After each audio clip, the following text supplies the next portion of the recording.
بسم اللہ الرحمن الرحیم۔ مکہ پر فوج کشی کی قیادت رسول اللہ صلی اللہ علیہ وسلم فرما رہے تھے۔ رسول اللہ نے تیاریوں کا جائزہ لیا اور کوچ کا حکم دے دیا۔ اس اسلامی لشکر کی تعداد 10,000 پیادہ اور سوار تھی۔ اس لشکر میں مدینہ کے ارد گرد کے وہ قبیلے بھی شامل تھے جو اسلام قبول کر چکے تھے۔ مورخین نے لکھا ہے کہ یہ لشکر مکہ جا رہا تھا تو راستے میں 2-3 قبیلے اس لشکر میں شامل ہو گئے۔ تقریباً تمام مسلم اور غیر مسلم مورخوں نے لکھا ہے کہ رسول اللہ صلی اللہ علیہ وسلم کی قیادت میں اس لشکر کی پیش قدمی غیر معمولی طور پر تیز تھی اور یہ مسلمانوں کا پہلا لشکر تھا جس کی نفری 10,000 تک پہنچ چکی تھی۔ یہ لشکر مکہ کے شمال مغرب میں ایک وادی مرہ الظہر میں پہنچ گیا جو مکہ سے تقریباً 10 میل دور ہے۔ اس وادی کا ایک حصہ وادی فاطمہ کہلاتا ہے۔ رسول اکرم صلی اللہ علیہ وسلم اس مقصد میں کامیاب ہو چکے تھے کہ اہل مکہ کو اسلامی لشکر کی آمد کی اطلاع نہ ہو۔ اب خبر ہو بھی جاتی تو کوئی فرق نہیں پڑتا تھا کیونکہ اب قریش دوسرے قبیلوں کو مدد کے لیے بلانے نہیں جا سکتے تھے۔ رسول اکرم صلی اللہ علیہ وسلم نے کسی نہ کسی بحروف میں اپنے آدمی مکہ کے قریب گرد و نواح میں بھیج دیے تھے۔ تھوڑی دیر آرام کر کے اسلامی لشکر مکہ کی طرف چل پڑا۔ جعفہ ایک مقام ہے جہاں لشکر کا ہراول دستہ پہنچا تو مکہ کی طرف سے چھوٹا سا ایک قافلہ آتا دکھائی دیا۔ اسے قریب آنے دیا گیا، دیکھا تو وہ قریش کا ایک سرکردہ آدمی عباس تھا جو اپنے پورے خاندان کو ساتھ لیے مدینہ کو جا رہا تھا۔ یہ وہ شخص تھا جس نے حضرت عباس کے نام سے تاریخ اسلام میں شہرت حاصل کی۔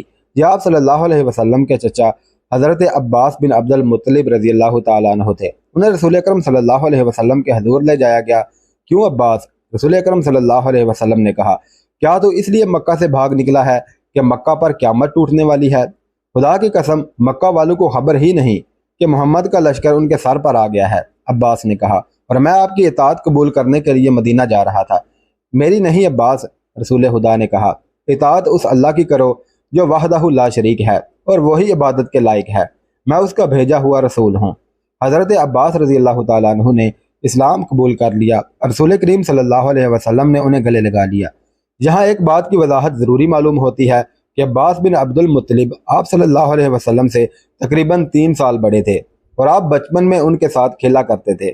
حضرت عباس بن عبد المطلب کے قبول اسلام کے وقت کے حوالے سے اختلاف پایا جاتا ہے۔ مشہور قول یہ ہے کہ آپ غزوہ خیبر کے بعد اسلام قبول کر چکے تھے اور حضور صلی اللہ علیہ وسلم کی ہدایت پر ہی اب تک مکہ میں مقیم تھے۔ آپ صلی اللہ علیہ وسلم کو مسرت اس سے ہوئی کہ اہل قریش مکہ میں بے فکر اور بے غم بیٹھے تھے۔ حضرت عباس نے جب یہ صورتحال دیکھی تو انہوں نے رسول اللہ صلی اللہ علیہ وسلم سے کہا کہ اہل قریش آخر اپنا ہی خون ہے، 10,000 کے اس لشکر کے قدموں میں قریش کے بچے اور عورتیں بھی کچلی جائیں گی۔ عباس نے رسول اللہ صلی اللہ علیہ وسلم کو یہ بھی بتایا کہ قریش میں اسلام کی قبولیت کی ایک لہر پیدا ہو گئی ہے، کیا یہ مناسب نہ ہوگا کہ انہیں صلح کا ایک اور موقع دیا جائے؟ رسول اکرم صلی اللہ علیہ وسلم نے عباس سے کہا کہ وہ ہی مکہ جائیں اور ابو سفیان سے کہیں کہ مسلمان مکہ پر قبضہ کرنے آ رہے ہیں۔ اگر اہل مکہ نے مقابلہ کیا تو کسی کو زندہ نہیں چھوڑا جائے گا، مکہ شہر مسلمانوں کے حوالے کر دیا جائے۔ رسول اکرم صلی اللہ علیہ وسلم نے عباس کو نہ صرف مکہ جانے کی اجازت دی بلکہ انہیں اپنا خچر بھی دیا جو آپ صلی اللہ علیہ وسلم گھوڑے کے علاوہ اپنے ساتھ رکھتے تھے۔ ابو سفیان مدینہ سے جو تاثر لے کر گیا تھا وہ اس کے لیے بڑا ہی ڈراؤنا اور خطرناک تھا۔ وہ تجربہ کار آدمی تھا، وہ مسلمانوں کی شجاعت اور عزم کی پختگی سے بھی واقف تھا۔ اسے ہر لمحہ دھڑکا لگا رہتا تھا کہ مسلمان مکہ پر حملہ کریں گے۔ اس کی بیوی ہندہ اور اس کے سالار اکرمہ اور صفوان اس کا حوصلہ بڑھاتے رہتے تھے، لیکن اسے اپنے ذاتی وقار کی اور اپنے قبیلے کی تباہی نظر آ رہی تھی۔ وہ ہر وقت بے چین رہنے لگا تھا۔ ایک روز وہ اس قدر بے چین ہوا کہ گھوڑے پر سوار ہو کر مکہ سے باہر چلا گیا۔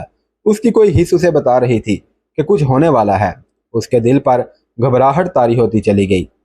اس نے اپنے آپ سے کہا کہ ہوگا یہی کہ مسلمان مکہ پر حملہ کرنے آ جائیں گے۔ یہ سوچ کر وہ یہ دیکھنے کے لیے مدینہ کے راستے پر ہو لیا کہ مدینہ کی فوج آ ہی تو نہیں گئی۔ اسے ایسے محسوس ہو رہا تھا جیسے ہوا کی بو بھی بدلی ہوئی سی ہے۔ وہ ان سوچوں میں گم مکہ سے چند میل دور نکل گیا۔ اسے عباس ایک خچر پر سوار اپنی طرف آتے دکھائی دیے اور وہ رک گیا۔ عباس، اس نے پوچھا، کیا تم اپنے پورے خاندان کے ساتھ نہیں گئے تھے؟ واپس کیوں آ گئے ہو؟ میرے خاندان کی مت پوچھ ابو سفیان، عباس رضی اللہ تعالیٰ عنہ نے کہا۔ مسلمانوں کے 10,000 پیادوں، گھوڑ سواروں اور شتر سواروں کا لشکر مکہ کے اتنا قریب پہنچ چکا ہے جہاں سے چھوڑے ہوئے تیر مکہ کے دروازوں میں لگ سکتے ہیں۔ کیا تو مکہ کو اس لشکر سے بچا سکتا ہے؟ کسی کو مدد کے لیے بلا سکتا ہے؟ सुलह का मुआहदा तेरे सालारों ने तोड़ा है। मोहम्मद सल्लल्लाहु अलैहि वसल्लम, जिसे मैं अल्लाह का रसूल मान चुका हूँ, सबसे पहले तुझे कत्ल करेगा। अगर तू मेरे साथ रसूलुल्लाह सल्लल्लाहु अलैहि वसल्लम के पास चला चले तो मैं तेरी जान बचा सकता हूँ। खुदा की कसम, मैं जानता था मुझ पर यह वक्त भी आएगा। अबू सुफियान ने कहा, चल मैं तेरे साथ चलता हूँ। शाम के बाद अब्बास अबू सुफियान को साथ लिए मुसलमानों के पड़ाव में दाखिल हुए। हज़रत उमर रज़ी अल्लाह तआला अन्हु कैंप के पहरेदारों को देखते फिर रहे थे। उन्होंने अबू सुफियान को देखा तो आग बगोला हो गए। कहने लगे कि अल्लाह के दीन का ये दुश्मन हमारे पड़ाव में रसूलुल्लाह सल्लल्लाहु अलैहि वसल्लम की इजाज़त के बगैर कैसे आया है। उमर रसूलुल्लाह सल्लल्लाहु अलैहि वसल्लम के खैमे की तरफ दौड़ पड़े। वो अबू सुफियान के कत्ल की इजाज़त लेने गए थे, लेकिन अब्बास भी पहुंच गए। रसूल अकरम सल्लल्लाहु अलैहि वसल्लम ने उन्हें सुबह आने को कहा। अब्बास ने अबू सुफियान को रात अपने पास रखा। अबू सुफियान सुबह रसूल करीम सल्लल्लाहु अलैहि वसल्लम ने अबू सुफियान से पूछा, क्या तू जानता है कि अल्लाह वहदहु ला शरीक है और वही माबूद है और वही हम सब का मददगार है। मैंने ये ज़रूर मान लिया है कि जिन बुतों की इबादत मैं करता हूँ वो बुतों के सिवा कुछ भी नहीं। अबू सुफियान ने कहा, वो मेरी कोई मदद नहीं कर सकते। फिर ये क्यों नहीं मान लेता कि मैं उस अल्लाह का रसूल हूँ जो माबूद है। रसूल करीम सल्लल्लाहु अलैहि वसल्लम ने पूछा, मैं शायद ये ना मानूं कि तुम अल्लाह के रसूल हो। अबू सुफियान हारी हुई सी आवाज़ में बोला।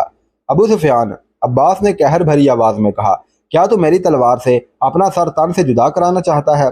अब्बास ने रसूल करीम सल्लल्लाहु अलैहि वसल्लम से कहा, या रसूल अल्लाह, अबू सुफियान एक कबीले का सरदार है, बावकार और खुददार भी है। ये मुल्तजी होकर आया है। अबू सुफियान पर कुछ ऐसा असर हुआ कि उसने बेइख्तियार कहा, मोहम्मद अल्लाह के रसूल है। मैंने तस्लीम कर लिया, मैंने मान लिया। जाओ। रसूल करीम सल्लल्लाहु अलैहि वसल्लम ने कहा, मक्का में ऐलान कर दो कि मक्का के वो लोग मुसलमानों की तलवारों से महफूज रहेंगे जो अबू सुफियान के घर में दाखिल हो जाएंगे, और वो लोग महफूज रहेंगे जो मस्जिद में दाखिल हो जाएंगे, और वो लोग महफूज रहेंगे जो अपने दरवाजे बंद करके अपने घरों में रहेंगे। अबू सुफियान उसी वक्त मक्का को रवाना हो गए और रसूल करीम सल्लल्लाहु अलैहि वसल्लम ने सहाबा कराम के साथ इस मसले पर तबादला ख्याल शुरू कर दिया कि मक्का में अकरमा और सफवान जैसे माहिर और दलेर सालार मौजूद हैं। वो मुकाबला किए बगैर मक्का पर कब्जा नहीं होने देंगे। एक ऊँट बहुत तेज दौड़ा चला आ रहा था। जब वो मक्का के करीब पहुंचा तो उसके सवार ने चिल्लाना शुरू कर दिया, उज़्ज़ा और हबल की कसम, मदीना वालों का लश्कर मर्रा ज़हर में पड़ाव किए हुए है और मैंने अपने सरदार अबू सुफियान को वहां जाते हुए देखा है। अहले कुरैश, होशियार हो जाओ, मोहम्मद का लश्कर आ रहा है। उसने ऊँट को रोका और उसे बिठाकर उतरने की बजाय उसकी पीठ से कूद कर उतरा। उसकी पुकार जिसने भी सुनी वो दौड़ा आया। वो घबराहट के आलम में यही कहे जा रहा था कि मदीना का लश्कर मर्रा ज़हर तक पहुंच चुका है और अबू सुफियान को उस लश्कर के पड़ाव की तरफ जाते देखा है, और मक्का के लोग उसके इर्द गिर्द इकट्ठे होते चले गए। अबू हसना, एक मुअम्मर आदमी ने उससे पूछा, तेरा दिमाग सही नहीं या तू झूठ बोल रहा है। मेरी बात को झूठ समझोगे तो अपने अंजाम को बहुत जल्द पहुंच जाओगे। शुतर सवार अबू हसना ने कहा, किसी से पूछो हमारा सरदार उधर क्यों गया है। उसने फिर चिल्लाना शुरू कर दिया, ऐ कबीला कुरैश, मुसलमान अच्छी नीयत से नहीं आए। अबू हसना का वबेला मक्का की गलियों से होता हुआ अबू सुफियान की बीवी हिंदा के कानों तक पहुंचा। वो आग बगोला होकर बाहर आई और इस हजूम को चीरने लगी जिसने अबू हसना को घेर रखा था। उसने अबू हसना का गिरबान पकड़कर कहा, मेरी तलवार मोहम्मद के खून की प्यासी है, तू मेरी तलवार से अपने गर्दन कटवाने क्यों आ गया है। क्या तू नहीं जानता कि जिस पर तू झूठा इल्जाम थोप रहा है वो मेरा शोहर है और कबीले का सरदार है। अपनी तलवार घर से ले आ खातून, अबू हसना ने कहा, लेकिन तेरा शोहर आ जाए तो उससे पूछना कि वो कहाँ से आया है। तू कहता है कि मोहम्मद लश्कर लेकर आया है, हिंदा ने पूछा। खुदा की कसम, अबू हसना ने कहा, मैं वो कहता हूँ जो मैंने देखा है। अगर तू सच कहता है तो मुसलमानों को मौत इधर ले आई है, हिंदा ने कहा। अबू सुफियान वापस आ रहे थे। अहले मक्का एक मैदान में जमा हो चुके थे। रसूल करीम सल्लल्लाहु अलैहि वसल्लम की पेशकदमी अब राज नहीं रह गई थी, लेकिन अब कोई फर्क नहीं पड़ता था। अहले कुरैश अब किसी को मदद के लिए नहीं बुला सकते थे। अबू सुफियान आ रहे थे, लोगों पर खामोशी तारी हो गई। अबू सुफियान की बीवी हिंदा लोगों को दाएं बाएं धकेलती आगे चली गई। उसके चेहरे पर गजब और कहर था और उसकी आंखों से जैसे शोले निकल रहे थे। अबू सुफियान ने लोगों के सामने आकर घोड़ा रोका। उन्होंने अपनी बीवी की तरफ कोई तवज्जो ना दी। अहले कुरैश, अबू सुफियान ने बुलंद आवाज से कहा, पहले मेरी बात ठंडे दिल से सुन लेना, फिर कोई और बात कहना। मैं तुम्हारा सरदार हूँ, मुझे तुम्हारा वकार अजीज है। मोहम्मद सल्लल्लाहु अलैहि वसल्लम इतना ज्यादा लव लश्कर लेकर आया है जिसके मुकाबले में तुम कत्ल होने के सिवा कुछ नहीं कर सकते। अपनी औरतों को बचाओ, अपने बच्चों को बचाओ और कबूल कर लो इस हकीकत को जो तुम्हारे सर पर आ गई है। तुम्हारे लिए भाग जाने का भी कोई रास्ता नहीं। हमें ये बता हमारे सरदार, हम क्या करें? लोगों में से किसी की आवाज़ आई। मोहम्मद की अताअत कबूल कर लेने के सिवा और कोई रास्ता नहीं, अबू सुफियान ने कहा। खुदा की कसम, मुसलमान हमें फिर भी नहीं बख्शेंगे। एक और आवाज़ उठी, वो अपने मकतूलों का बदला लेंगे। वो सबसे पहले तुम्हें कत्ल करेंगे। ओहद में तुम्हारी बीवी ने उनकी लाशों को चीरा फाड़ा था। मैं तुम सब की सलामती की जमानत ले आया हूँ, अबू सुफियान ने कहा। मैं मोहम्मद सल्लल्लाहु अलैहि वसल्लम से मिलकर आ रहा हूँ। उन्होंने कहा है कि तुम में से जो मेरे घर आ जाएंगे वो मुसलमानों के जबर व तशद्दुद से महफूज रहेंगे। क्या मक्का के सब लोग तुम्हारे घर में समा सकते हैं? किसी ने पूछा। नहीं, अबू सुफियान ने कहा। मोहम्मद सल्लल्लाहु अलैहि वसल्लम ने कहा है कि जो लोग अपने घरों से बाहर नहीं निकलेंगे और उनके दरवाजे बंद रहेंगे, उन पर भी मुसलमान हाथ नहीं उठाएंगे, और जो लोग खाना खुदा के अंदर चले जाएंगे उनको भी मुसलमान अपना दोस्त समझेंगे। वो दुश्मन सिर्फ उसे जानेंगे जो हथियार लेकर बाहर आएगा। अबू सुफियान घोड़े से उतर आए और बोले, तुम्हारी सलामती इसी में है, तुम्हारी इज्जत इसी में है कि तुम दोस्तों और भाइयों की तरह उनका इस्तकबाल करो। अबू सुफियान कुरैश के मशहूर सालार अकरमा ने ललकार कर कहा, हम अपने कबीले के कातलों का इस्तकबाल तलवारों और बर्छियों से करेंगे। हमारे तीर उनका इस्तकबाल मक्का से दूर करेंगे। कुरैश के दूसरे दलेर और तजर्बाकार सालार सफवान ने कहा, हमें अपने देवताओं की कसम, हम दरवाजे बंद करके अपने घरों में बंद नहीं रहेंगे। हालात को देखो अकरमा, अबू सुफियान ने कहा। होश की बात करो सफवान, वो हम में से हैं। आज खालिद बिन वलीद मोहम्मद सल्लल्लाहु अलैहि वसल्लम के साथ जा मिला है, तो मत भूल कि उसकी बहन फाख्ता तुम्हारी बीवी है। क्या तू अपनी बीवी के भाई को कत्ल करेगा? क्या तुझे याद नहीं रहा कि मेरी बेटी उम्मे हबीबा मोहम्मद सल्लल्लाहु अलैहि वसल्लम की बीवी है? क्या तू यकीन नहीं करेगा कि मैं अपने कबीले की इज्जत और नामोज की खातर मदीने गया तो मेरी अपनी बेटी ने मेरी बात सुनने से इनकार कर दिया था। मैं मोहम्मद सल्लल्लाहु अलैहि वसल्लम के घर में चारपाई पर बैठने लगा तो उम्मे हबीबा ने मेरे नीचे से चारपाई पर बिछी हुई चादर खींच ली थी कि इस मुकद्दस चादर पर रसूलुल्लाह सल्लल्लाहु अलैहि वसल्लम का दुश्मन नहीं बैठ सकता। बाप अपनी बेटी का दुश्मन नहीं हो सकता। सफवान, मक्का के लोगों में अकरमा और सफवान और दो तीन और आदमियों के सिवा और किसी की आवाज़ नहीं सुनाई दे रही थी। मुअर्रखों ने लिखा है कि कबीला कुरैश की खामोशी जाहिर करती थी कि उन लोगों ने अबू सुफियान का मशवरा कबूल कर लिया है। अबू सुफियान के चेहरे पर इत्मीनान का तासुर आ गया, मगर उसकी बीवी हिंदा जो अलग खड़ी फनकार रही थी, तेजी से अबू सुफियान की तरफ बढ़ी और उसकी मूछें जो खासी बड़ी थी अपने दोनों हाथों में पकड़ ली। मैं सबसे पहले तुझे कत्ल करूंगी, हिंदा ने अबू सुफियान की मूछें जोर जोर से खींचते हुए कहा। बुज़दिल बूढ़े, तूने कबीले की इज्जत हाक में मिला दी है। उसने अबू सुफियान की मूछें छोड़कर उसके मुंह पर बड़ी जोर से थप्पड़ मारा और लोगों से मुखातब होकर बोली, तुम लोग इस बूढ़े को कत्ल क्यों नहीं कर देते जो तुम्हें मुसलमानों के हाथों जलीलो ख्वार करने की बातें कर रहा है। मुअर्रख मगाजी और इब्ने साद लिखते हैं कि हिंदा ने अपने खामद के साथ इतना तौहीन आमेज सलूक किया तो लोगों पर सन्नाटा तारी हो गया। अबू सुफियान जैसे बुत बन गया हो। अकरमा और सफवान उनके दरमियान आ गए। हम लड़ेंगे हिंदा, सफवान ने कहा, इसे जाने दे, इस पर मोहम्मद का जादू चल गया है। अबू सुफियान खामोश रहे। शाम तक अहले कुरैश दो हिस्सों में बढ़ चुके थे। ज्यादातर लोग लड़ने के हक में नहीं थे, बाकी सब अकरमा, सफवान और हिंदा का साथ दे रहे थे। शाम के बाद सफवान अपने घर गया। उसकी बीवी, जिसका नाम फाख्ता था, खालिद बिन वलीद रजी अल्लाह तआला अन्हु की बहन थी। वो भी अबू सुफियान की बातें सुन चुकी थी। क्या मैंने ठीक सुना है कि तुम अपने कबीले के सरदार की नामफरमानी कर रहे हो? फाख्ता ने सफवान से पूछा। अगर फर्मा बरदारी करता हूँ तो पूरे कबीले का वकार तबाह हो जाता है। कबीले का सरदार बुज़दिल हो जाए तो कबीले वालों को बुज़दिल नहीं होना चाहिए। सरदार अपने कबीले के दुश्मन को दोस्त बना ले तो वो कबीले का दोस्त नहीं हो सकता। क्या तुम मुसलमानों का मुकाबला करोगे? फाख्ता ने पूछा। तो क्या तुम ये पसंद करोगी कि तुम्हारा शोहर अपने घर के दरवाजे बंद करके अपनी बीवी के पास बैठ जाए और दुश्मन उसके दरवाजे के सामने दंदनाता फिरे? क्या मेरे बाजू टूट गए हैं? क्या मेरी तलवार टूट गई है? क्या तुम उस लाश को पसंद करोगी जो तुम्हारे घर में लाई जाएगी और सारा कबीला कहेगा कि यह है तुम्हारे खामद की लाश जो बड़ी बहादुरी से लड़ता हुआ मारा गया है? या तुम उस शोहर को पसंद करोगी जो तुम्हारे पास बैठा रहेगा और लोग तुम्हें कहेंगे कि यह है एक बुज़दिल और बेवकार आदमी की बीवी जिसने अपनी बस्ती और इबादत गाह अपने दुश्मन के हवाले कर दी है? तुम मुझे किस हाल में देखना पसंद करोगी? मैंने तुम पर हमेशा फख्र किया है सफवान, फाख्ता ने कहा। औरतें मुझे कहती हैं कि तुम्हारा खामंद कबीले की आंख का तारा है, लेकिन अब हालात कुछ और हैं। तुम्हारा साथ देने वाले बहुत थोड़े हैं। सुना है मदीना वालों की तादाद बहुत ज़्यादा है, और अब तो मेरा भाई खालिद बिन वलीद भी उनके साथ है। तुम अच्छी तरह जानते हो कि वो लड़ने मरने वाला आदमी है। क्या तुम मुझे अपने भाई से डरा रही हो फाख्ता? नहीं, फाख्ता ने कहा। मुझे खालिद मिल जाता तो मैं उसे भी यही कहती जो मैं तुम्हें कह रही हूँ। वो मेरा भाई है, वो तुम्हारे हाथ से मारा जा सकता है, तुम उसके हाथ से मारे जा सकते हो। तुम एक दूसरे के मुकाबले में ना आओ। मैं उसकी बहन और तुम्हारी बीवी हूँ। लाश तुम्हारी हो या खालिद की, मेरा गम एक जैसा होगा।